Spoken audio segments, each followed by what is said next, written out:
우리가 강독을 하려고 합니다.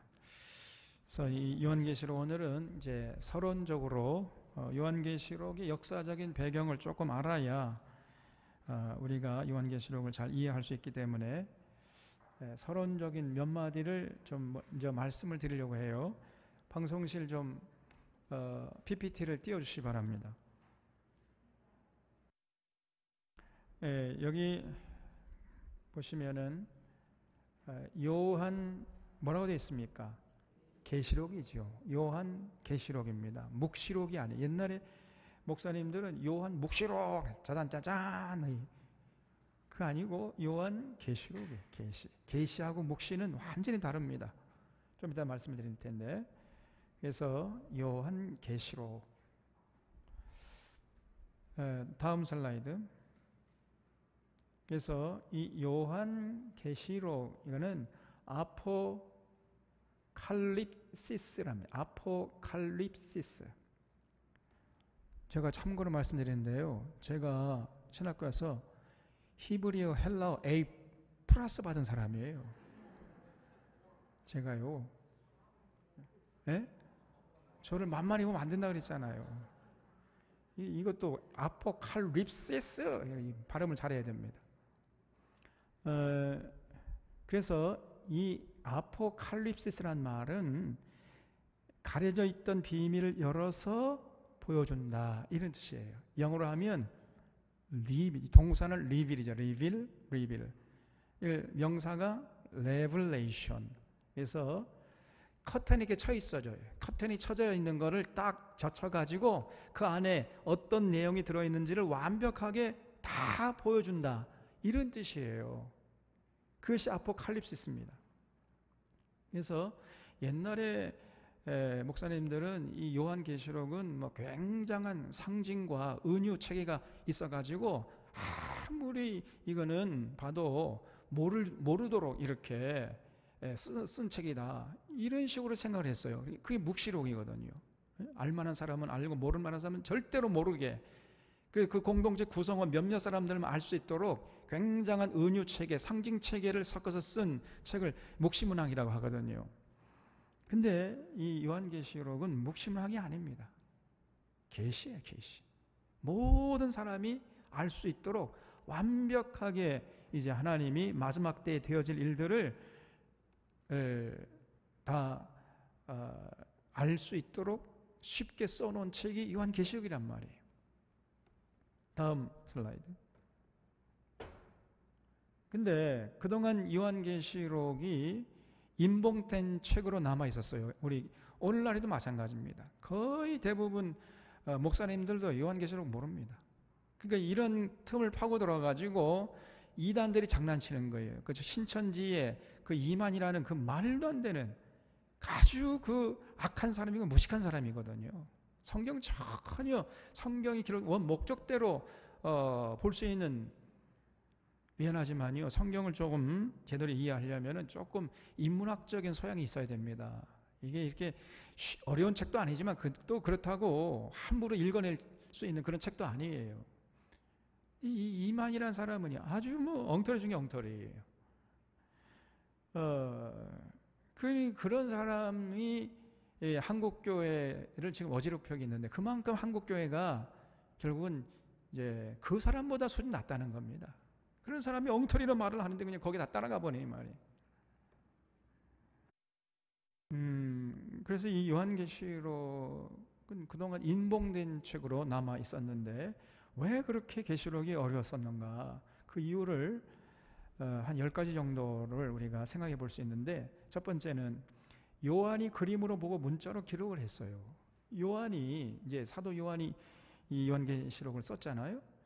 근데 이제 하나님이 천사를 보내가지고 요한에게 마지막 때에 되어질 일들을 어떤 광경을 보게 한 겁니다. 그림을 보게 한 거예요. 그러면 요한이 그 자기가 본 것을 그냥 그림으로 스케치를 해놨더라면 참 우리가 요한계시록 이해하기에 좋았을 텐데, 친절하게도 자기가 본 그림을 문자로 이렇게 설명으로 풀어놨어요. 그러니까 이 문자를 읽어보니까 굉장히 이게 어려워지는 겁니다. 그러니까 여러분이 요한계시록을 쉽게 이해할 수 있는 비결은 뭐냐면은 문자를 읽으면서 상상력을 발동하는 거예요. 우리 이미지네이션, 우리의 상상력을 발동해서 이 문자를 읽으면서 어떤 그림을 그리면 되는 겁니다. 그러면 요한계시록이 쉬워지는, 거꾸로, 역으로. 요한은 어떤 그림을 보고 문자로 풀어놨는데, 풀어놓은 것을 우리가 문자를 읽으면서 다시 그림을 그려보는 거예요. 요한계시록 그렇게 봐야 돼. 그러면 굉장히 요한계시록이 쉽게 풀립니다. 그리고 두 번째 이유는 신구약 성경에 대한 이해 부족 때문이에요. 그래서 요한계시록이 어렵게 느껴지는 이유는 나머지 성경 65권도 잘 이해하지 못하고 있다는 증거입니다. 65권을 창세기부터 유다서까지 우리가 기록된 원 목적을 따라서 원만하게 충실하게 이해하고 공부를 해놓으면요, 요한계시록 쉬워져요. 왜냐하면 요한계시록은 65권의 결론이기 때문에. 그래서 요한계시록 안에는요, 성경 65권의 내용이 전부 다 압축되어 가지고 담겨 있어요. 요한계시록은 성경 창세기부터 유다서까지 전체 내용을 압축해 놓은 것에 불과한 것입니다, 여러분. 그래서 성경 65권 전체를 제대로 기록된 원 목적을 따라서 또 연대개선으로 제대로 이렇게 이해를 한 사람은요, 요한계시록이 너무너무 쉬워지는 거예요. 그래서 지금 요한계시록을 모르고 있다는 것은 다른 성경도 모르고 있다는 증거에 불과하단 말이에요. 그리고 세 번째는 잘못된 종말론적인 선입관 때문에 요한계시록이 어렵게 느껴지는 겁니다. 지금 우리 한국교회 안에는요, 이 잘못된 종말론이 들어와 있어요. 근데 대부분 다 미국에서 왔습니다. 뭐 시한부 종말론, 세대주의 종말론, 뭐 이런 것들이 들어와 가지고는 교회를 어지럽히고 있는 거예요. 그러니까 여러분, 지금까지 어떤 분에게 들은 뭐 종말론 그런 내용을 전부 싹 지워버려야 돼. 그래서 마치 요한계시록을 처음 읽는 것처럼 대할 때 오히려 요한계시록이 쉬워집니다.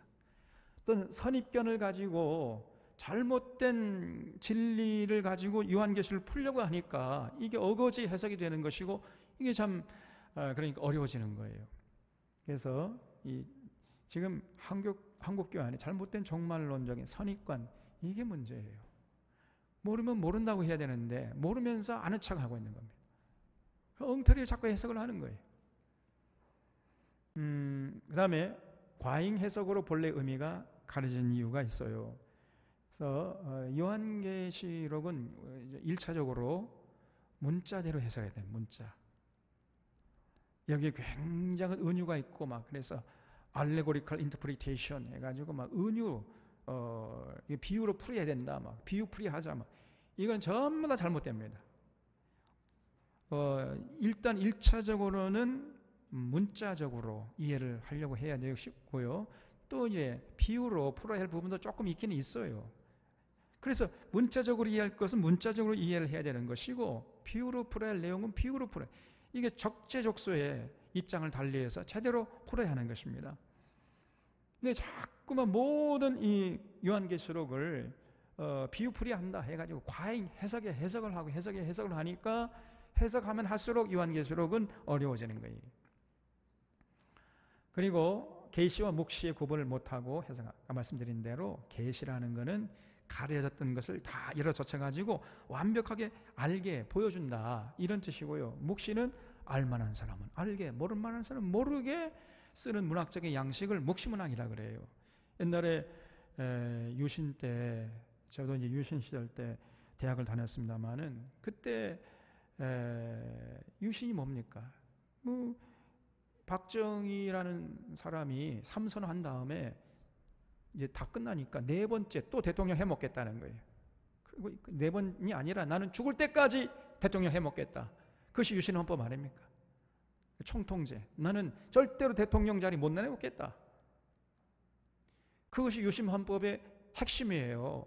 그러니까 그 말도 안 되죠. 어떻게 그런 이 민주주의 사회에서 그렇게 할 수 있습니까? 그러니까 이제 대학생들이 데모하니까요, 여기에 이 있는 놈들은 다 잡아 죽이겠다, 막 이렇게 나온 거 아닙니까? 그래서 아주 그냥 독재, 유신 독재 했잖아요. 그러니까 뭐 대학생들이 그 가만히 있을 수가 없지요.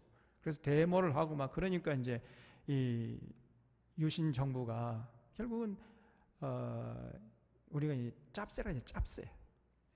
그래가지고 뭐 비밀 경찰들 해가지고 전부 다 대학생 복장을 해서 대학가에 투입을 했지 않습니까? 그래서 3, 4, 5 모여서가지고 이 애들이 지금 무슨 말을 하나 다 이렇게 염탐을 해가지고 조금 뭐 박정희 대통령 욕하거나 유신 헌법에 대해서 막 비판하고 그러면 다 잡아갔습니다. 그때는요 정말 무시무시했어요. 그때를 살아오지 않은 청년들은 모릅니다.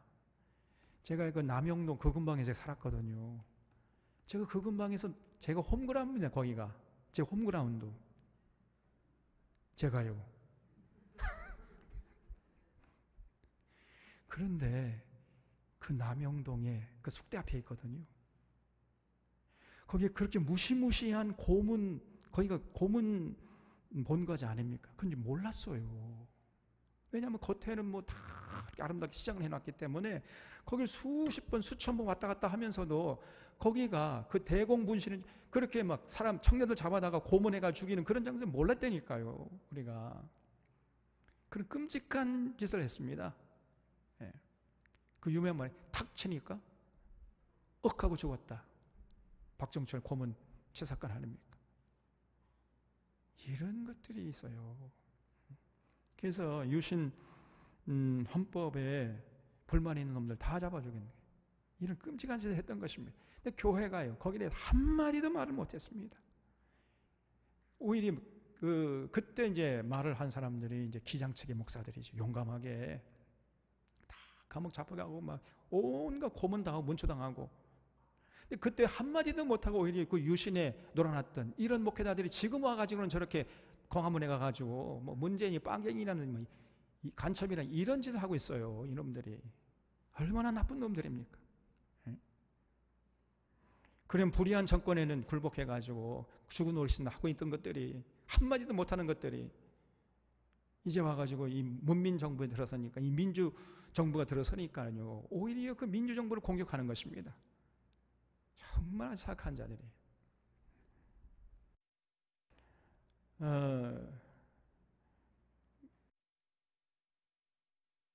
내가 뭔 얘기다 욕과 그래서 이 계시와 묵시 그래가지고 그때 이제 우리가 이제 짭새가 온다 그러면요 말을 하다가 이제 은유로 얘기해요. 은유로 그 공동체 구성원들만 이해할 수 있는 약속된 언어로 얘기하는 겁니다. 예를 들어서 독수리 잡으러 갔다 올게. 그게 무슨 말이겠어요? 나 독수리 잡으러 갔다 올게 그러면. 제가 대학 때 산악부였어요. 산악부. 그 산악부에서 쓰는 은어인데 그게 뭐냐면은 독수리 잡으러 갔다 온다 그 말은요. 나 화장실 갔다 올게 그런 얘기예요. 그러니까 아무리 짭새가 들어도 이게 무슨 뜻인지 알 수 있겠어요? 없겠어요? 독수리 잡으러 간다고? 어디 독수리가 날라왔나? 이렇게 이제 오해하겠죠?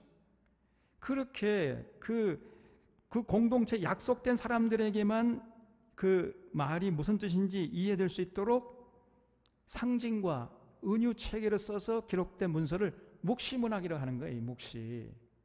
그래서 알만한 사람은 알게, 모를만한 사람은 모르게.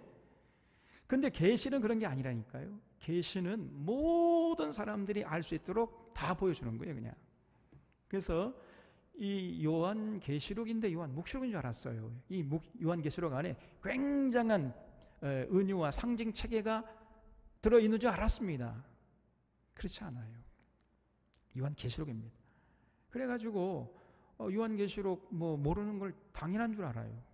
그렇지 않습니다. 그리고 요한 계시록을 보는 관점이 유연하지 못했어요. 계시록. 그래서 이 계시록을 쓴 관점이 사도 요한이 세 개의 관점에서 썼습니다. 과거, 내가 본 것, 과거적인 거죠. 이제 있는 것, 현재적인 거죠. 앞으로 되어질 일들, 미래적인 거죠. 이런 세 가지 관점에서 기록을 했어요. 그렇기 때문에 과거적인 관점에서 기록된 내용 부분은 과거적으로 해석을 해야 되고, 현재적인 관점에서 기록된 부분은 현재적으로 해석을 해야 되고, 미래적인 관점에서 기록된 부분은 미래적으로 해석하고, 이렇게 관점을 유연하게 바꿔가면서 거기에 적절하게 대응을 해가지고 해석을 해야 되는데, 어떤 사람은 과거적으로만 전부 요한계시록을 해석해버리고, 어떤 사람은 전부 미래적으로만 해석을 해버리고, 이렇게 관점이 유연하지 못하기 때문에 요한계시록이 어거지 해석이 되고, 그런 관점에서 이해하려고 하니까 이게 어려웠던 거예요. 그래서 요한계시록은 세 가지 관점에서 기록됐다. 이거를 기억하셔야 되고요. 꼭 기록된 관점에서 유연하게 이렇게 해석을 해야 된다. 그 다음에 요한계시록 어렵다고 스스로 암시하는 거예요. 야, 이 요한계시록은 너무나 막 오묘하고 신묘하고 막 이러기 때문에 요한계시록은 누구도 알 수가 없다. 이런 식으로 스스로 이렇게 생각을 했던 거예요. 그래서 우리 과거에 옛날 우리 어른 목사님들은, 선배 목사님들은요, 요한계시록을 가지고 설교 안 하는 것이 자랑이에요. 나 요한계시록 한 번도 설교 안 해봤다, 잘했지, 막 이런. 그런 게 아닙니다. 요한계시록은 어렵지 않아요, 사실은. 그리고 미제 미래를 다루는 부분, 그래서 대부분 요한계시록은 미래 관점에서, 그래서 아직도 우리가 경험해 보지 못한 그런 내용이 많기 때문에 좀 어려웠던 거예요. 그리고 마틴 루터가 해석을 하지 못하고 칼빈이 해석을 하지 못했다. 이 말은 마틴 루터는 루터교의 창시자 아닙니까? 칼빈은 장로교의 창시자고, 마틴 루터가 그 종교 개혁자인데 정말 훌륭한 사람 아니에요? 대단한 인물인데 그만 요한계시록을 전혀 이해를 못했어요. 거기에 비하면 그냥 우리가 마틴 루터보다 지금 수준이 높다는 거예요, 지금요. 그래서 이 마틴 루터가 뭐라고 얘기했냐면은, 이 요한계시록은 이 단어 숫자만큼이나 수수께끼가 많은 책이다, 이렇게 얘기를 했어요. 이 요한계시록은 얼마나 어려운지 단어 숫자만큼이나 수수께끼가 많은 책이다. 이게 무슨 말이에요? 쉽게 말하면 한마디도 모르겠다 그런 거예요. 아니 그러면 한마디도 모르겠다 그러면 될 것을 단어 숫자만큼이나 수수께끼가 많은 책이다, 이렇게 어렵게 말을 할 이유가 어디가 있습니까? 그래서 여러분, 교수라는 게 뭐냐? 교수는 쉬운 내용을 어렵게 말하는 사람이에요. 그러면 교수가 돼. 여러분, 진리는 쉬운 거고요, 진리는 단순한 겁니다. 이 진리에 대해서 올바로 파악을 못하기 때문에 자꾸 어렵게 뭔가 있는 것처럼 이게 포장을 하려고 해야 되니까, 여러분 진짜 고수들은요 쉽게 말합니다. 그러면서 다 모든 사람이 이해가 되도록. 그게 진짜 고수예요. 이 마틴 루터가 요한계시록은 너무나 어려워가지고 단어 숫자만큼 수수께끼가 많은 책이다, 나는 한마디도 모르겠다는 거예요. 앞발 두 발 다 들었어요. 그러니까 그 이후에 마틴 루터 후배 목사들, 그러니까 루터교 목사님들은요, 요한계시록을 모르는 것이 하나도 창피스러운 일이 아니에요. 나만 모르나 젠장, 우리 존경하는 루터 선생님도 몰랐는데, 이렇게 됐던 겁니다. 또 칼빈도 해석을 하지 못했어요. 이 칼빈은 우리 장로교 목사를 만들었는데, 요한계시록 3장까지 한 절도 빼지 않고, 창세부터 시작해가지고 요한계시록 3장까지 주석을 했어요. 근데 그 주석서가요, 여기서 여기까지입니다. 제가 신학교 다닐 때, 그때 쟤는 신학교 다니라고 아침부터 신학교 가니까 돈을 못 벌잖아요. 그럼 어떻게 먹고 살았느냐? 다 방법이 있죠. 저기 이렇게 해가지고, 우리 아내가 교사 해가지고 먹고 살았어요. 그래가지고 신학교 들어가니까요, 제일 처음에 장로교의 시초인 이 칼빈 주석을 사야 된대요. 다들 사는 거야, 그 원서를. 그리고 나도 질 수가 없다 해가지고 그냥 그 쪼들리는 살림에서 그냥 여기서 여기까지 그냥 칼빈 주석서를 샀거든요. 근데 지금까지 한 장도 안 봤어요. 근데 그게 그 당시에, 그러니까 85년도였는데 100만 원 정도 갔습니다. 그 주석서가. 그거를 빚내가지고 그냥 월부로 허리 휘어졌어요. 그냥 제가. 아니, 제가 허전가 저희가 휘어졌지만은. 근데요, 그 책이 너무너무 어려워. 놀랍게도 여러분, 그 칼빈이 주석서를 쓰려고 쓴 게 아니에요. 그 칼빈의 주석서는 뭐냐? 주일 오전 예배 때 설교한 내용이에요. 우리가 지금 이렇게 한 구절 빼지 않고 설교하는 것처럼 칼빈도 그렇게 했던 거예요. 창세기부터 쭉 이렇게 이제 이 칼빈은 연대기 순으로는 하지 않았던 것 같아요. 그냥 편입된 순서대로 쭉 이렇게 한 절씩 한 절씩 읽고 설명하고 이렇게 설교를 한 거예요. 지금부터 500년 전 사람입니다. 칼빈이 500년 전에, 지금 500년 후에 지금 우리들이 읽어도 이게 도대체 무슨 내용이냐 이해하기 어려울 정도의 설교를 했던 거예요. 이게 그 주일날 설교예요. 그게. 지금 제가 그거 읽어보면서 이 칼빈의 주일 설교를 이해할 수 있었던 사람이 과연 몇 명이나 됐을까? 그렇게 생각이 될 정도로 그 주석서가 어렵습니다. 500년 전에.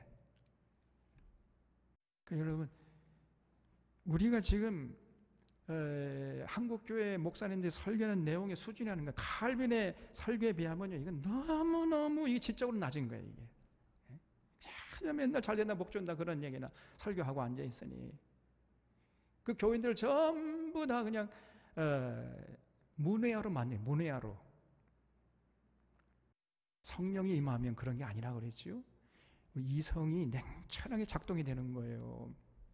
그게 진짜 성령이 임한 것입니다. 그래서 여러분, 칼빈 주석서를 한번 읽어보면요, 진짜 어려워요. 대단한 사람입니다, 칼빈이. 그런데 요한계시록 3장까지 주석을 하고, 다시 말해 설교를 해놓고는 4장부터는요 무슨 놈의 성경이 이렇게 어렵냐 해가지고 나 진짜 솔직히 모르겠다 해가지고 그냥 붓을 꺾어버렸습니다. 그래가지고 이 칼빈 주석서를 보면은 요한계시록 3장까지만 돼 있어요. 요한계시록 4장부터 22장까지는 없습니다. 왜냐하면 못했기 때문에. 나 진짜 이거 모르겠다, 무슨 말인지 모르겠다, 이렇게 솔직하게 고백을 했던 겁니다. 그렇기 때문에 이제 그 후에 이 장로교 목사님들도 요한계시록 모르는 것이 하나도 수치스러운 일이 아니에요. 나만 모르나 제인장, 칼빈 선생님도 몰랐는데, 이래가지고 계시록을 감히 이해하려고 시도조차 하지 않은 이런 상태로 지금까지 내려온 거예요. 그러다 보니까 이제 그런 틈을 파고 들어가니 이단들이 막 엉터리 망터리로 요한계시록을 가지고 장난을 치고 신천지 같은 이런 것들이 드러나가지고 막 교회를 어지럽히기 때문에 지금은요 요한계시록을 잘 알아. 이제는 완벽하게 이 요한계시록 원 목적을 가지고 목적을 따라서 이해하고 우리가 이제 설명할 수 있게 되는 겁니다.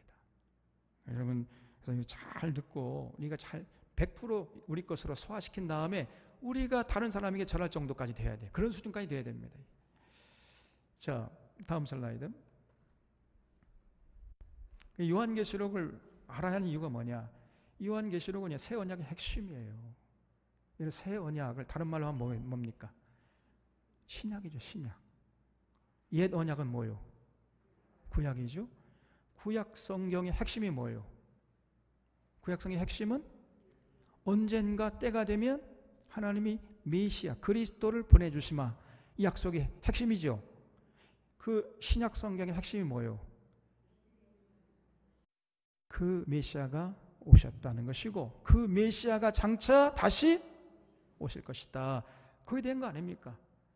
그래서 거기에 대한 그 다시 오실 때 어떤 과정, 어떤 역사적인 과정을 거쳐서 오실 것인가, 그 오셔서 과연 어떻게 되는가, 이런 거에 대해서 기록을 해놓은 책이기 때문에 요한계시록은 반드시 알아야 되는 거죠.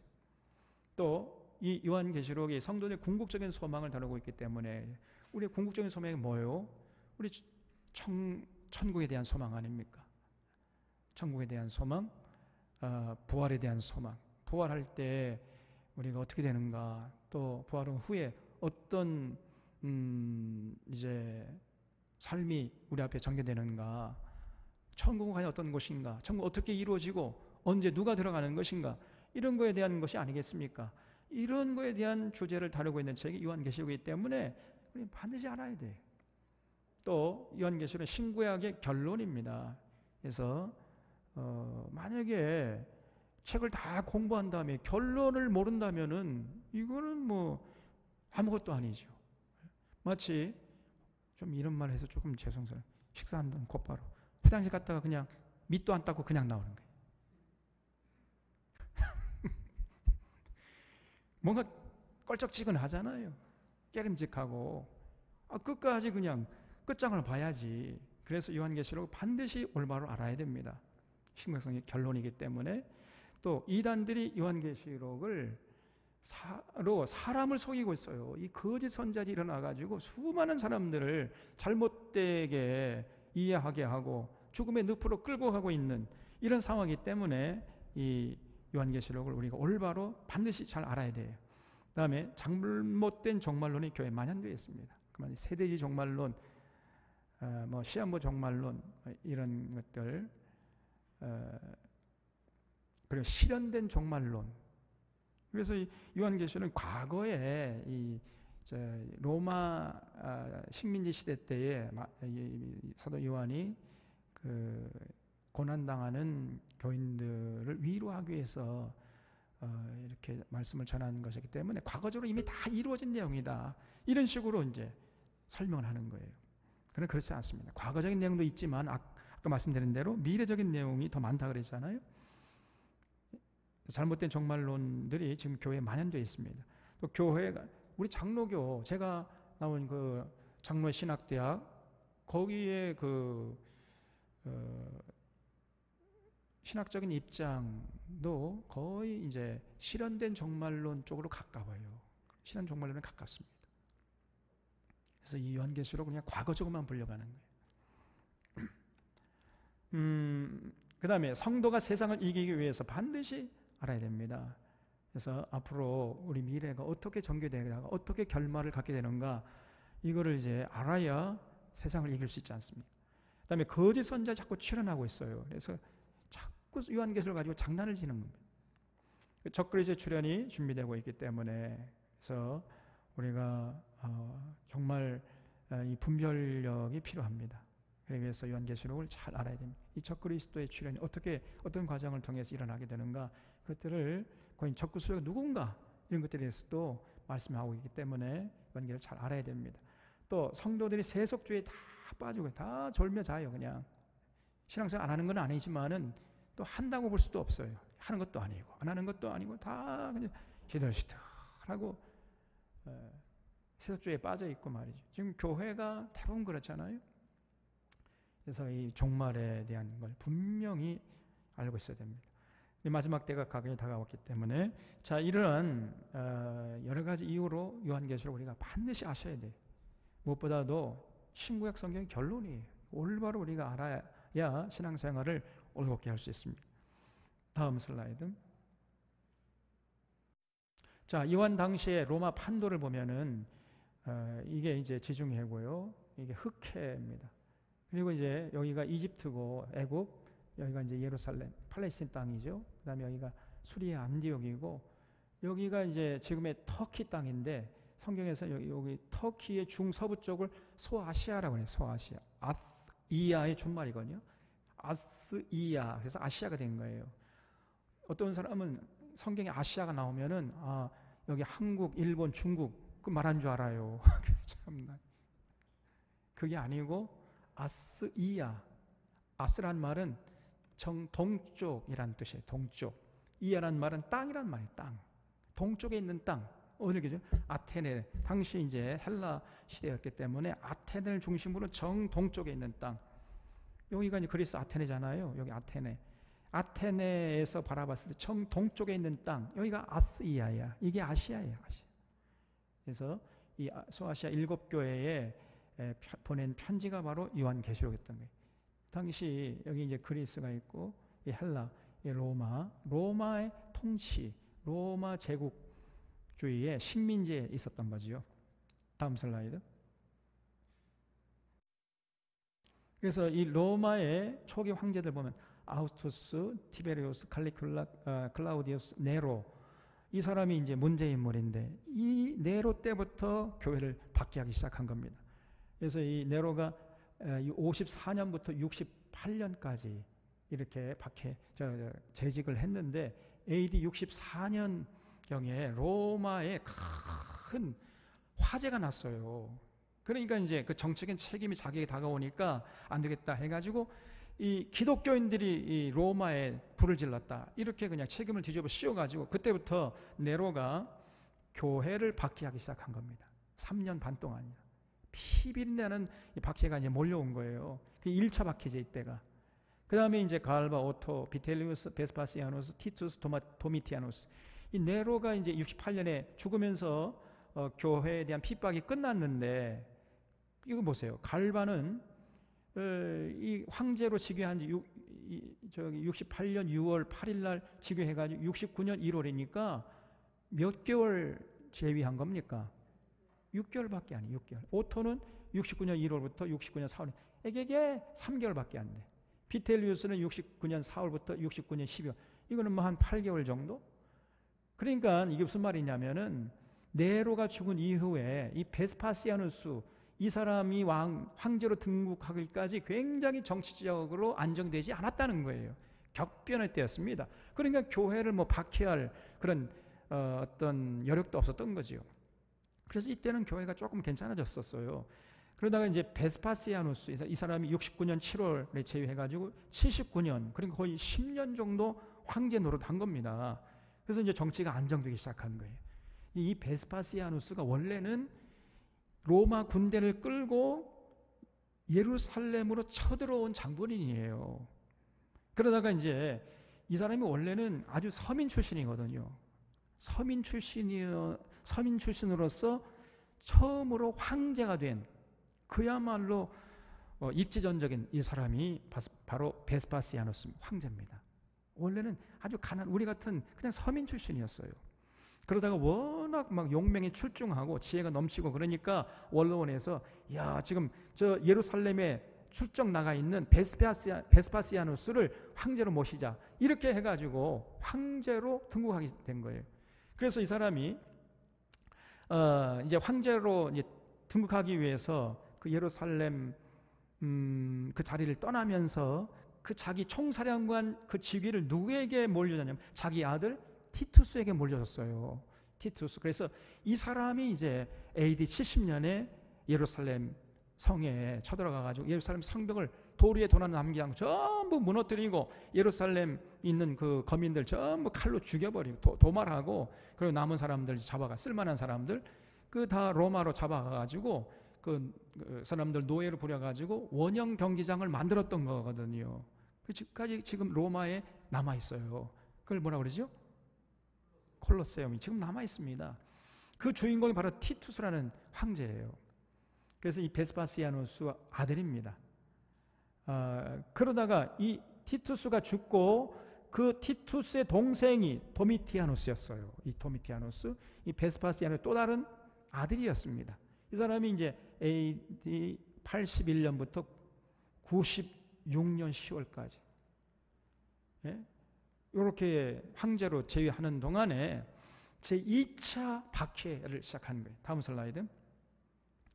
그래서 이 사람은 어떤 사람이냐, 베스파시아누스 황제의 아들이고 형 티투스의 황제의 뒤를 이어가 제11대 황제로 즉위했습니다. 처음부터 전제적인 경향이 독재 정치를 했던 거죠. 그래서 자신을 주님이자 하나님, 도미누스 et 데우스, 내가 주님이고 내가 하나님이다, 내가 신이다, 그러니까 나를 섬겨라, 이렇게 한 거예요. 그러니까 교회가요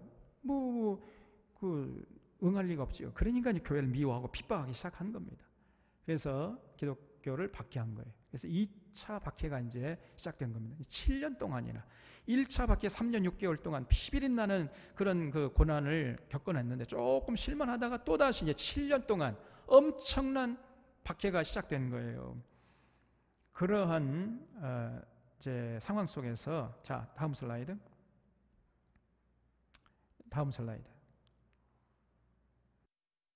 그래서 때는 주 81년부터 96년까지 로마 제11대 황제 도미티아누스가 로마를 다스리던 시기였어요. 다른 사도는 다 순교하고 사도들 중에는 사도 요한만 남아서 교회를 지키고 있었고, 1차 박해 64년부터 68년까지 이어졌고, 2년 후 즉 70년에 예루살렘이 그 티토 장군에 의해서 함락되었죠. 제2차 박해는 90년부터 시작해가지고 도미티아누스가 살해되던 96년까지 7년 동안이나 지속된 겁니다. 그러니 말이죠, 어떤 현상이 벌어졌겠습니까? 예? 이거 한번 생각해 보세요. 교회에 1차 박해 끝나고 조금 숨을 쉴만 하니까 또 2차 박해가 7년 동안이, 예수 믿으면 다 잡혀가가지고 그냥 고문당하다 죽고, 굶어 죽고, 불에 타 죽고, 검투사에 칼에 맞아 죽고, 사자 밥이 되고, 이렇게 되는 상황이 7년 동안 지속되니까 교회에 어떤 일들이 벌어졌겠어요? 많은 성도들이 어떻게 했겠습니까? 이게 뭐야, 젠장 이거. 예수 믿어 맞자 뭐 맨날 잘 먹지도 못 끌려다니고 죽음을 당하고, 나 예수 안 믿겠다, 이런 사람이 생겼겠습니까? 안 생겼겠습니까? 생겼겠죠. 그래서 배도의 그림자가 들이기 시작하는 거예요. 많은 성도들이 불안에 떨고 죽음의 위협에 굴복하고 다 그 구원의 자리에서 떠나버리고, 이런 일들이 벌어진 겁니다. 그런가 하면 또 어떤 믿음이 좋은 사람은 그러지 마라, 아니야, 우리가 히브리서 봤잖아요. 우리가 뒤로 물려가 침례에 빠질 것이 믿음의 주여 온전케 하신 이인 예수를 바라보자. 그러면서 이렇게 우리가 핍박을 당하니까 우리 주님이 곧 오실 거야, 이때 오실 거야, 아마 오시고 말고 오실 거야, 오셔야지. 그래서 이제 임박한 재림을 믿는 사람이 또 생겨나기 시작한 거예요. 어떤 사람은 주님의 재림 그런 거 없어, 만약에 재림이 있다면 이때 오셔야지, 지금까지 안 오신 거 보니까 재림이라는 것 자체가 그거는 거짓말, 사기야. 그러면서 이제 배도하는 사람이 늘어나고, 또 한편에서는 아니야, 진짜 이제 주님 오실 때가 다 됐어, 조금만 참아, 이래가지고 막 임박한 재림을 믿는 이런 사람들이 생겨나기 시작했다는 거예요. 그러니까 이 둘 다 지금 다 틀린 거 아닙니까? 그래서 진짜 임박한 재림을 믿는 사람들은 예수님이 이제 한 달, 두 달 안에, 1년 안에 오실 줄 알았다니까요. 그러니까 지금 예수님 재림하지 않는다는 것도 틀린 얘기고, 그렇죠? 또 임박한 재림을 믿는 사람들도 틀린 거야. 그래서 이 두 양편에 있는 사람들에게 올바른 재림에 대해서, 또 부활과 천국에 대해서 전하기 위해서 기록된 책이 바로 요한계시록이에요. 그래서 주님의 재림, 부활도 없고 주님의 재림 그런 거 없어. 믿는 사람이, 야 이것들아, 왜 부활이 없고 주님의 재림이 왜 없어? 주님의 재림이 있어. 그리고 이제 곧 오시겠다고, 미안하지만은 곧 오시는 게 아니야. 지금 그때부터 지금 2000년이 지났는데 아직도 안 오셨잖아요. 미안하지만은 그렇게 주님이 쉽게 오는 게 아니야. 이러한 과정을 거쳐서 주님 오실 거야. 이렇게 양극단에 서 있는 사람들을 위로하고 그들에게 올바른 이제 소망을 불어넣기 위해서 이 요한계시록 기록된 것입니다. 자, 다음 슬라이드. 성도들과 교역자들은 극도의 근심과 불안에 떨고 있었어요. 믿음이 약한 성도들은 그리스도의 재림 그 자체를 믿을 수가 없다, 이렇게 이제 하면서 이제 배도하려고 했고, 어떤 성도들은 주님께서 재림하실 때가 임박했다고 속단하기도 했습니다. 이와 같이 메시아 재림에 대한 지나친 기대가 고조되어 있는가 하면 재림 신앙의 근본이 흔들리는 이런 사람들도 있었어요. 자, 이런 양극단의 사람들을 이제 위로하고 올바른 진리를 전하기 위해서 기록된 책이 요한계시록이단 말이에요. 다음 슬라이드. 자, 그래서 요한계시록에는 세 가지를 기록했다고 그랬죠. 내 본 것, 1장부터 1장 1절부터 20절이 1장이에요. 1장. 내 본 것. 그리고 이제 있는 일 기록하라. 2장부터 3장. 형시 사도 요한 당시에 소아시아 7교회 그 현실을 예수님께서 다 보여주셨어요. 그걸 기록하고, 그것이 이제 있는 일이고, 장차될 일은 6장부터 22장까지, 4장, 5장은 서론이에요. 장차될 일은 서론이고, 6장부터 22장까지 이거는 이제 장차될 일. 이건 그래서 내 본 것은 과거적으로 해석을 해야 되고, 1장은, 2장부터 3장은 이건 현재적으로 보편적으로 해석을 해야 돼요. 그리고 6장부터 22장은 미래적으로 해석을 해야 됩니다. 이렇게 입장을 바꿔가지고 유연하게 해석을 할 때 요한계시록 올바로 해석할 수 있는 거죠. 다음 슬라이드. 자, 이 정도 하고요. 요한계시록 보겠습니다. 요한계시록 1장 예수 그리스도의 계시라 그랬죠. 묵시가 아닙니다. 계시입니다. 이는 하나님이 그에게 주사 반드시 속히 일어날 일들을 그 종들에게 보이시려고. 하나님의 종들은 누구요? 교회 교육자들이겠죠. 목회자들. 그의 천사를 그 종 요한에게 보내어 알게 하신 것이다. 그러니까 하나님께서 천사를 보내가지고 요한에게 이제 그 종말의 때 일어날 일들을 보여준 것을 기록한 책이 요한계시록이라는 거예요. 2절, 더 이상 내용이 없죠? 깨끗하게 해석이 됐습니다. 요한은 하나님의 말씀과 예수 그리스도의 증거, 곧 자기가 본 것을 증언했네. 거기 줄 쳐보세요. 뭘 봤어요, 요한이? 예? 들은 게 아니라 뭘 봤단 말이에요. 그 봤으면은 그걸 그림으로 그려놨으면 좋았을 텐데, 이 요한이요, 너무 친절을 베풀어가지고 이거를 문자로 해석을 해놨단 말이에요. 해설을. 아마 이 요한이 조금 유치원을 안 나왔던 것 같아요. 유치원, 좋은 유치원 나왔으면 그냥 스케치를 해서 끝나는 건데, 본 것을 그냥 다 문자로 증언을 해놨어요. 이 예언의 말씀을 읽는 자와 듣는 자와 그 가운데 기록한 것을 지키는 자는 복이 있나니 때가 가까우니라. 해서 우리가 이 요한계시록을 읽고 잘 들은 다음에 지키면 끝나는 거죠. 더 이상 내용이 없습니다. 4절, 요한은 아시아에 있는 7교회에 편지하노니 이제도 계시고 전에도 계셨고 장차 오실 이. 그럼 누구요?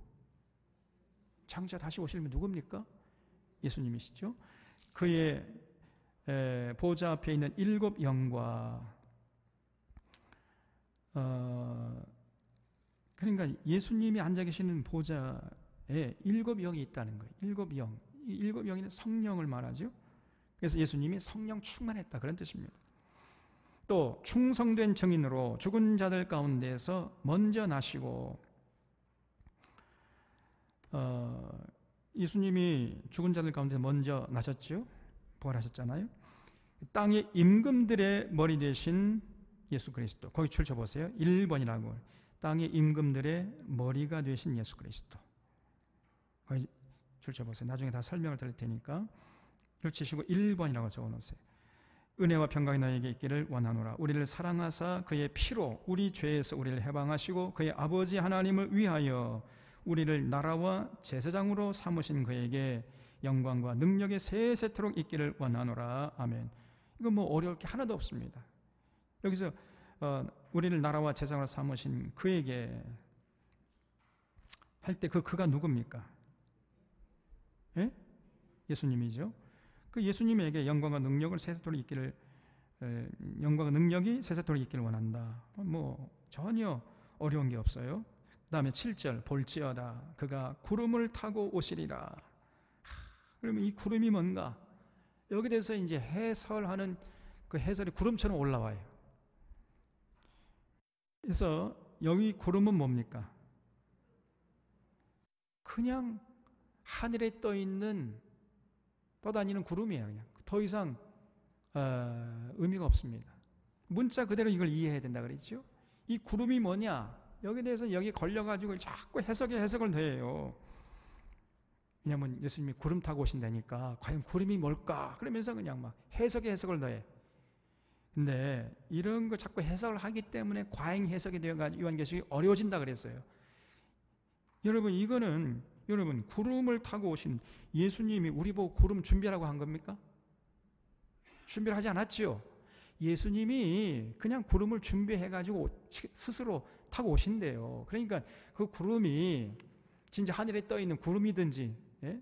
설령 하늘에 떠있는 구름이 아닐지라도 무슨 뭐 전보 비행기나 제트 비행기나 아니면은 무슨 티코를 타고 오신든지 아무런 상관이 없죠. 우리에게 상관이 있어요, 없어요? 없다 그 말이에요. 그래서 이런 거 가지고 고민할 필요가 있습니까, 없습니까? 없다. 이런 거 가지고 자꾸 해석을 하면 안 돼. 그러면 요한계시록이 어려워집니다. 구름을 타고 오시는 거. 그러면 구름 타고 오시겠지 뭐. 예? 하등 우리에게 문제가 있어요, 없어요? 이해가 되죠? 구름을 타고 오시리라. 그래서 각 사람의 눈이 그를 보겠고 그를 찌른 자들도 볼 것이요. 누가 예수님을 찔렀죠? 로마 군병들이 찔렀잖아요. 그 로마 군병들도 예수님이 오시는 것을 본다는 거예요. 쉽게 말하면요, 이 지구상에 있는 모든 사람들이 지금 예수님이 다시 오신다는 것을 알 수 있도록 오신다는 겁니다. 공개적으로. 예수님께서 공생애 동안에 마치 번개가 동에서 서쪽으로 이렇게 순식간에 번쩍이는 것처럼 그렇게 인자가 올 것이다, 이렇게 말씀하신 적이 있어요. 좀 똑같은 얘기입니다, 이게. 그래서 모든 사람의 눈이 지금 다시 오시는 그를 보게 공개적으로 오신다는 거예요. 제일 처음에 구원주로 오실 때는요, 알만한 사람은 알게, 모를 만한 사람은 모르게 이렇게 은밀하게 오셨어요. 제일 처음에 초림주로 오실 때는. 그러나 두 번째 재림주로, 다시 말해 심판주로 오실 때는요, 모든 사람이 믿는 자나 안 믿는 자나, 남자나 여자나 배운 자나 못 배운 자나, 유대인이나 헬라인이나 할 것 없이, 서양인이나 동양인이나 할 것 없이 모든 사람, 이 지구상에 있는 모든 사람들이 지금 주님이 재림하고 계시는구나 하고 알 수 있도록 공개적으로 오신다는 거예요. 심지어 예수님을 찌른 자들도 지금 예수님이 오시는구나 알 수 있도록 그렇게 오신다는 겁니다. 공개적으로. 그러니까 지금 제 이만희는 벌써 여기서 탈려났지요. 지가 보혜사 성령이 임했다 해가지고 자기가 이긴 자라고 하고 자기가 재림 예수님 양 그렇게 하면서 자기 이 몸속에 그리스도 영이 임했기 때문에 자기는 영생불사 이렇게 믿고 있습니다. 그렇게 가르치고 또 신천지 사람들이 그렇게 진짜 믿고 있어요. 이만희 영원히 이 땅에서 안 죽는데. 저 할아버지 조금 있으면 돌아가십니다. 근데 신천지 사람들이 진짜 그렇게 믿고 있어요. 어떻게 그렇게 믿게 했는지 참 그 능력은 대단해요. 진짜로 사람을 세뇌시키는데요, 성경 가지고 베베 꽈가지고. 근데 그런 신천지 사람들은 참 불행한 사람들이, 불쌍한 사람들이고 사실은 한국교회 책임이에요. 그런 엉터리 같은 것에 속아 넘어가도록 그 정도로 이 성경의 이해가, 기초가 굉장히 부실했던 것입니다. 그동안 한국교회가. 그래서 주님이 오실 때 이 7절만 알고 있으면은요, 그런 이만희 같은 것에 놀아나지 않을 수 있지 않겠습니까? 모든 사람이, 그래서 나는 모르고 있는데 어떤 사람이 와가지고 주님 재림하셨어, 이렇게 얘기하면 그건 100% 가짜지요. 100% 가짜야. 진짜 주님이 오셨다면요, 너도 알고 나도 알고 그도 알고 그것들도 모두가 다 알아야 돼.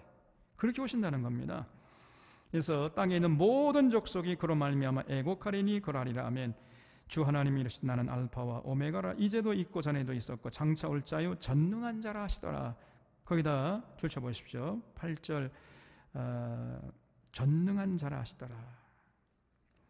2번이라고 적어놓으세요. 그 다음에 9절 나 요한은 너희 형제 예수의 환난과 나라와 참음에 동참하는 자라. 하나님의 말씀과 예수를 증언하였으므로 말미암아 반모라 하는 섬에 있었더니. 그래서 이 요한이 이제 반모라는 섬으로 귀향을 간 거예요. 예수 믿다 잡혀가지고. 그러니까 이제 요한이 그 에베소 교회를 담임하고 있다가 이제 잡혀가지고 귀향을 가니까 여기 자 슬라이드 한번 보여주세요. 그 소아시아 7교회 에서보드 사빌라, 그 소아시아 7교회가 앞으로 이 장차 어떻게 될 것인가 걱정이 되겠습니까? 안 되겠습니까? 걱정이 되겠죠. 지금 말로 할 수 없는 제2차 박해가 지금 교회에게 피바람으로 지금 몰려들고 있는데 성도들이 잘 이겨내야 할 텐데 과연 이겨낼 수 있을까? 그런 걱정을 하고 있었단 말이에요. 그래서 반모라는 섬에 있었더니 주의 날에, 거기 줄쳐보세요. 이게 중요한 얘기입니다. 주의 날. 성경에 이 주의 날, 주님의 날, 주일이란 말이 처음 나온 것이 바로 요한계시록 1장 10절이에요. 다른 곳에는 안 나옵니다. 그래서 이 요한계시록이 기록된 것이 거의 AD 아까 말씀드린 대로 그 이 90년 그때 이제 핍박을 받으면서 그 90년 어간에 이렇게 기록된 책이기 때문에 초대교회가 이제 예수님이 십자가에서 죽으시고 부활하시고 승천하신 게 AD 한 30년 될 거 아닙니까? 그러면 몇 년 정도 지났을 때예요? 한 60년 정도, 한 두세 대 정도 지났을 때 그때 이제 이 책이 기록된 거거든요. 그래서 사실 초대교회 초기라고 볼 수 있습니다. 초대교회. 그러니까 초대교 여기 이 주의 날이란 말은 왜 주의 날이라고 했냐면은 안식 후 첫날 주님이 부활하셨죠? 안식 후 첫날. 안식일이 지나고 그 다음 첫날. 그래서 이 유대인들은 안식일을 금요일 저녁부터 토요일 해질 때까지, 저녁 때까지를 안식일로 지켰어요. 근데 안식 후 첫날이면 그럼 어떻게 되는 거예요? 오늘날 우리가 주일이라고 하는 그날이죠. 토요일 지난 그 다음 날이니까 안식 후 첫날. 그래서 안식 후 첫날, 그날 모여가지고 그날 주님이 부활했기 때문에 그날 모였던 거예요. 그날 초대교회 그 초기부터 그날 모였다는 분명한 증거가 바로 이 요한계시록 1장 10절인 것입니다. 주의 날이라는 말이에요. 그래서 이날 주님이 부활했기 때문에 이 날을 주님의 날이라고 하자. 그래서 주일이 된 거예요. 그래서 안식일을 버리고 초대교회 때부터 처음부터 안식일을 버리고 금요일 저녁부터 토요일 지키는 걸 버리고 안식 후 첫날 모여서 주님의 부활을 기념하고 기뻐하고 교제하고 그러면서 하나님께 영광의 예배를 드린 그런 역사를 보였던 거예요. 그런 분명한 증거가 바로 1장 10절에 나옵니다. 주의 날이라는 게. 근데 지금 이런 하나님의 교회라는 게 안상홍 청년회가 이 엉터리입니다. 이게. 그래서 왜 너희들이 안식일을 버리었냐? 하나님께서 안식일 지키라고 그랬는데 왜 안식일 안 지키고 왜 안식 후 첫날 모여가지고 이러냐? 그러니까 너희들이 지금 하나님의 명령을 지키지 않고 있는 배교자다. 이런 식으로 우리 보고 이단이라고 그래요. 네, 여러분, 우리가 안식일을 버리고 안식 후 첫날 모인 것은 그만큼 주님의 부활에 충격이 컸다는 거예요. 주님의 부활을 기념하기 위해서 모인 거거든요, 기독교가. 그래서 그 분명한 증거가 이 주의 날이에요. 근데 이제 원래는 이 사람들이 얘기는 그 안식 후 그 초대교회 때도 안식일날 지켰다는 거예요. 그러다가 이제 콘스탄틴 대제가 313년에 이제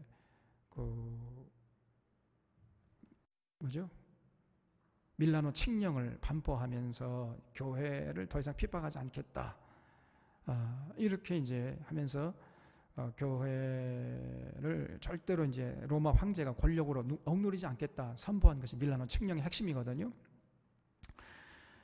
그런 다음에 이제 교회에게 잘 보이기 위해서 그 동안에는 그 전까지는 안식일날 모여서 예배 드렸는데 이 콘스탄틴 대제가 지금 우리가 얘기하는 주일 이걸 원래 이 주일이라는 게 그 태양절이라는 게 태양을 숭배하는 날, 이 태양절에 이제 모여서 예배드려라 이렇게 정치적으로 했다는 거예요.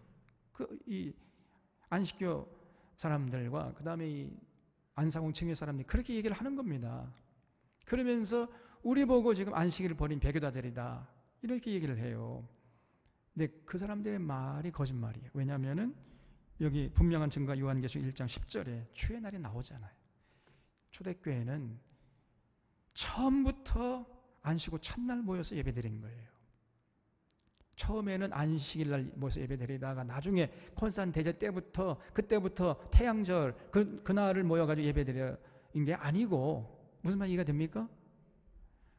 처음부터 주님의 부활이 너무너무 소중하기 때문에 안식 후 첫날 모여서 주님의 부활을 기념하는 것으로 이제 전통을 삼아왔던 것입니다. 자, 근데 10절에 보면 주의 날에 내가 성령에 감동되어 내 뒤에서 나는 나팔 소리 같은 큰 음성을 들으니 이르되 네가 부른 것을 두루마리에 써서 에베소, 서머나, 버가모, 두아디라, 사데, 빌라델비아, 라오디게아 등 7개에 보내라. 하시기로 몸을 돌이켜 나에게 말한 음성을 알아보려고 돌이킬 때 7 금촛대를 봤다는 거예요. 이 요한이. 그러니까 지금 잡을 보세요. 요한이 아이고 내가 에베소교회 목회자 아닙니까? 목회자가 이제 잡혀가지고 귀양 가니까 성도들이 걱정을 하고 흩어질 거 아닙니까? 그래서 내가 목회하던 이 에베소교회, 사문학교회, 이 소아시아 7교회 앞으로 어떻게 될 것인가? 성도들이 과연 잘 믿음으로 이겨내야 할 텐데 이렇게 걱정하고 있는데 그 주님의 날, 안식 첫날에 갑자기 등 뒤에서요. 네가 보는 것을 두리마 써서 에베소서 7교회 다 보내라. 큰 음성이 들린 거예요. 그래서 아니 도대체 이게 누구의 음성인가 하고 뒤를 돌아다 봤더니 놀라운 광경을 보게 된 거예요. 자, 13절부터 이제 요한이 본 것을 그 문자로 이렇게 친절하게 설명을 하고 있는데, 풀어놓고 있는데, 여기 13절부터 제가 읽을 테니까 여러분 어떻게 하면 된다고 그랬죠? 읽으면서 상상력을 발동해가지고 그림을 그리면 되는 거예요. 그러면 요한계시록 쉬워진다 그랬잖아요. 자, 그래서 한번 읽겠습니다. 여러분은 한번 이 내용대로 따라가면서 그림을 이 머릿속으로 그려보세요. 촛대 사이에 인자 같은 이, 그러니까 예수님 같은데 아직 확실치 않아요. 인자 같은 이가 발에 끌리는 옷을 입고, 발에까지는 긴 옷을 입었는데 가슴에 금띠를 띄었다는 거예요. 그리고 그의 머리와 털의 희기가 흰 양털 같고 눈같이 하얗다는 거죠. 그의 눈은 불꽃 같고 그의 말은 불무에 단련된 빛난 주석 같고 그의 음성은 많은 물소리 같은데, 그 어떤 인자 같은 분의 음성을 들어보니까요, 그 소리가 많은 물소리 같다. 여러분 많은 물소리 한번 들어보셨습니까? 큰 물이 흘러가는 소리 들어봤어요? 또 안 들어보셨구나. 여러분 그 홍수날 때 저 냇가에 한번 나가보세요. 큰 물이 흘러 어떻게 흘러갑니까?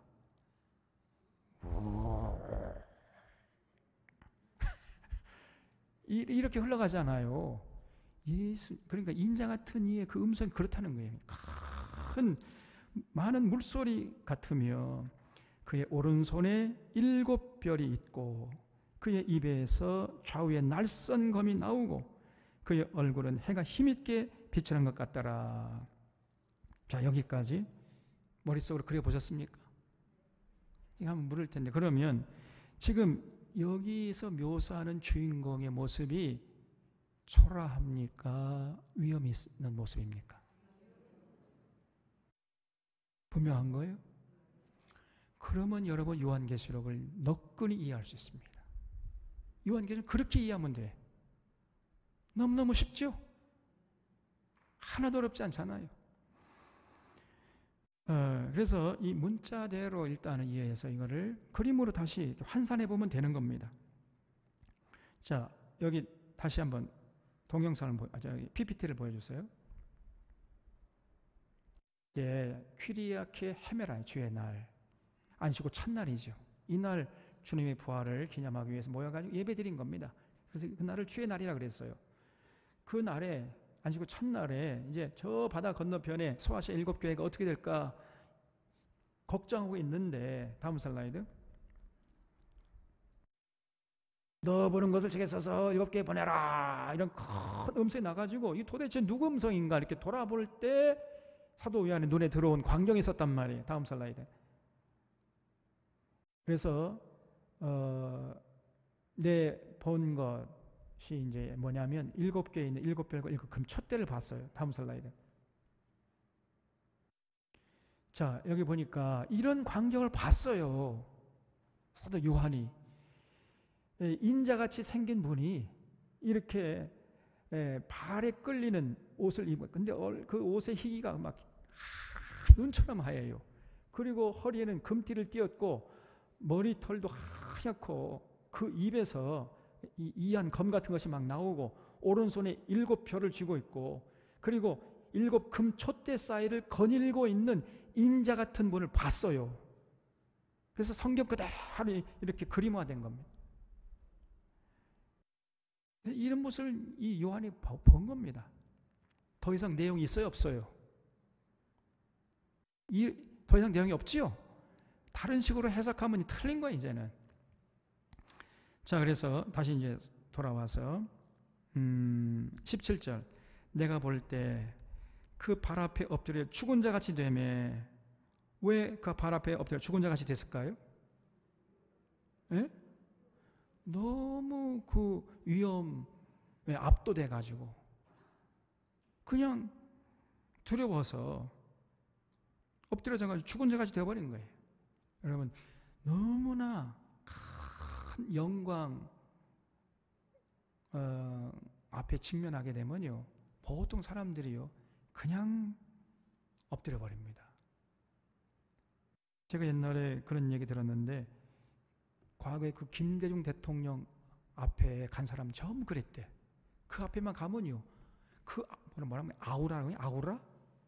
그 아우라에 그 어떤 외적인 아무 말도 안 하시는데 그 권위에 압도돼 가지고 그냥 머리가 숙여지고 무릎이 꿇려지더라는 거예요. 그런 게 있습니다, 여러분. 굉장한 권위를 느끼게 되면요, 거기에 그냥 무릎을 꿇게 되는 거예요. 그러니까 지금 이 사도 요한이 인자같이 생긴 그분이 이 오른손에 일곱 뼈를 쥐고 금 촛대 사이를 거닐고 있는 모습을 보면서 너무나 그 권위에 압도돼 가지고 그냥 엎드려져 가지고 죽은 것처럼 됐던 거예요. 좀 이해가 되죠, 이게?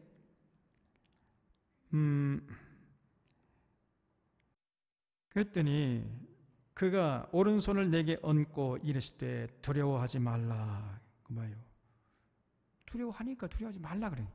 거기 3번이라고 썼어요. 두려워하지 말라 해서 3번. 나는 처음이요 마지막이니 곧 살아있는 자라. 그러면 누구요? 예수님이 점점 확실해지죠. 그 다음 읽어보면 이제 완전히 확실해집니다. 내가 전에 죽었었노라. 볼자다 이제 세세토록 살아있다는 거예요. 전에 죽었다가 살아나신 분은 누구요? 그러면 예수님밖에 더 있습니까? 예수님이 확실해진 거예요. 그래서 그 오른손에 일곱 뼈를 들고 일곱 금 촛대를 거닐고 있는 굉장한 영광 가운데 있는 분이 알고 보니까 예수님이라는 거예요. 예수님이 오른손에 일곱 뼈를 들고 일곱 금 촛대 사이를 거닐고 있는 모습을 봤어요. 그러니까 두려워하니까 두려워하지 말라 하시면서 이제 내가 사망과 음부의 열쇠를 가졌다는 거예요. 거기 줄쳐 보세요. 사망과 음부의 열쇠를 가졌노니 하면서 4번. 그러니까 왜 예수님이 두려워하지 말라고 그랬냐면요, 첫 번째, 예수님이 알고 보니까 땅의 임금들의 머리 되신다는 거예요. 당시에 땅의 임금은 누구였습니까? 땅의 임금들. 로마 황제 아니요. 로마 황제 앞에 가면요, 모든 사람들이 그 앞에 엎드리는 거예요. 그래서 로마 황제가 정말 대단한 존재처럼 느껴진, 거의 신의 반열이었습니다. 아까 이제 도미티아누스 자기가 신이라고 그랬잖아요. 근데 알고 보니까 로마 황제도 아무것도 아니래. 그 로마 황제 머리 되신 분이 누구라고? 그러니까 뭐 하지 말라? 그러니까 두려워하지 말라는 거예요. 그리고 예수님이 전능하신 분이라는 겁니다. 땅 임금들의 머리가 되시고 전능하시고, 그리고 죽었다가 다시 살아나서 사망과 음부의 열쇠까지도 가지고 계시다는 거예요. 그러니까 두려워하지 말라 이렇게 말씀한 겁니다. 자, 여기서 더 이상 내용이 있어요, 없어요? 없습니다. 더 이상 내용이 없어요, 이제. 그래서 19절, 그러므로 내가 본 것과 지금 있는 일과 장차 될 일을 기록하라 그랬어요. 그래서 이 요한계시록은 세 가지 관점에서 기록됐다. 본 것, 1장이고, 지금 있는 일, 2장과 3장이고, 장차 될 일은 6장부터 22장까지 내용이에요. 이것만 이렇게 유연하게 관점을 바꿔서 이해하고 해석하면은 요한계시록은 끝나는 겁니다. 전혀 어렵지 않아요. 자, 그래서 내가 본 것은, 자, 이거는 이제 아까 요한이 봤다는 거, 그 얘기죠. 내가 본 것은 내 오른손에 일곱 별의 비밀과 일곱 금 촛대라. 해석까지 다 해줍니다. 전혀 어려운 게 없어요. 그러면 예수님의 오른손에 들려있는 7별은 뭐냐? 7교회의 뭐요? 사자예요. 그 사자는 뭘 말하겠어요? 누구를 말하겠어요? 예? 왜? 7교회의 사자. 사자란 말, 우리말에는요 여러 가지 의미가 있습니다. 자, 우리 시장에 가서 물건을 사자할 때 사자예요. 그리고 어웅 라이온도 사자고, 또 메신저 또 사자죠. 메신저도 사자. 그러면 여기에서의 사자는 1번, 2번, 3번 중에서 몇 번이요? 3번이죠. 메신저, 사자. 예? 그러면 이 사자가 교회의 메신저면 누굴 말하는 겁니까? 그건 목회자죠. 목회자. 그렇죠? 그래서 이 해석, 우리 성경의 해석이 이게 성경의 번역이 잘 된 거예요. 이 교회의 사자를요, 여러분 NIV나 킹 제임스 버전을 찾아보세요. 여러분 집에 가서 한번 찾아보세요. 어떻게 되어 있냐면은 엔젤로 번역을 해놨어. 엔젤, 천사로, 교회의 천사. 그러니까 번역이 엉터리야 그게. 우리 번역이 훨씬 낫습니다. 교회의 천사, 7별은 7교회의 천사다. 이게 뭐요 이게? 그래서 우리 번역이 훨씬 낫습니다. 지금 우리 여기 한국교회 또 이단들이 있는데 어떤 이단이 있냐면요, 킹 제임스 버전만 사탄이 변개하지 않는 진짜 성경이고 나머지 모든 성경은 사탄이 지 멋대로 그냥 막 바꿔놓은 변개한 엉터리 성경이라는 거예요. 그래서 킹 제임스 보존회라는 게 있습니다. 킹 제임스 보존회. 그 킹 제임스 보존회의 가장 유명한 사람이 저쪽에 인천에서 뭐 정동수 아무개, 이번에 문재인 정권 빨갱이라고 하고 간첩이라고 그러면서 그냥 그 정권 놀아놨던 그 목사입니다. 완전히 엉터리예요. 근데 자기들만 올바른 성경을 가지고 믿고 있고 우리는 다 틀렸다는 거예요. 킹 제임스 버전이 틀린 겁니다, 여러분. 그래서 7별은 7교회의 사자, 이게 맞아요.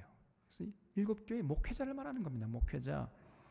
그래서 7교회 목회자는 지금 어느 손에 들어있어요?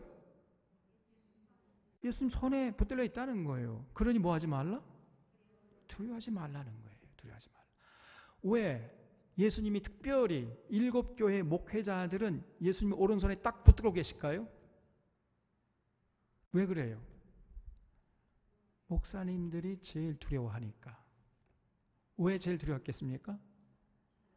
제일 핍박하고 박해하는 대상이 되니까요. 그러니까 목회자들이 제일 두려워한 거죠. 목회자들만 쳐버리면 양들은 흩어져 버리잖아요. 그러니까 핍박할 때 효율성을 기하기 위해서 이제 이 로마 군인, 여러분 일제도 마찬가지입니다.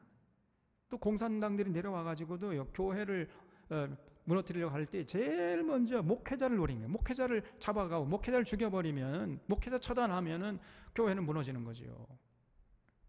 그렇기 때문에 핍박이 몰려올 때 제일 먼저 핍박을 당하는 쪽이 항상 목회자였어요. 그러니까 목회자들이 제일 두려워했던 거거든요. 그러니까 예수님이 이 목회자들은 예수님 오른손에 붙잡고 계시니까 절대 두려워하지 말라, 이런 얘기였던 것입니다. 그리고 7촛대는 7교회다. 그래서 예수님이 7교회를 이렇게 거닐면서 교회를 지키고 보호하시니까 교인들도 두려워하지 말라는 거예요. 이게 1장의 내용입니다.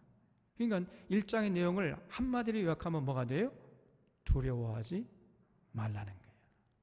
그 이상 내용이 있습니까? 없습니까? 없어요. 다른 쪽으로 설명을 하면은 틀린 거예요. 제론의 여지가 없습니다, 여러분. 그래서 1장의 주제는 두려워하지 말라. 왜냐하면은 예수님이 핍박당하는 그 소아시아 7교회를 다 지키고 보호하시고, 특별히 목회자들은 주님의 오른손에 딱 붙들고 계시기 때문에 두려워하지 말라. 그 땅의 임금들의 머리 되시고 전능하시고 살았다가 죽으시고 심지어 음부의 열쇠까지 가지고 계신 그 예수님께서 목회자를 딱 붙들고 계시고 교회를 보호하고 계시니까 은혜의 방패로 호위하고 있으니까 절대 두려워하지 말아라. 이런 메시지를 전했던 겁니다. 이게 1장이에요. 이거 되지요? 설명할 수 있습니까? 없습니까? 설명할 수 있죠. 그 정도까지 돼야 되니까. 그러면 설명할 수 있는 분들만 마치겠습니다. 자, 2장부터는 이제 2장, 3장은 다음 주에 하도록 하겠습니다. 기도하겠습니다.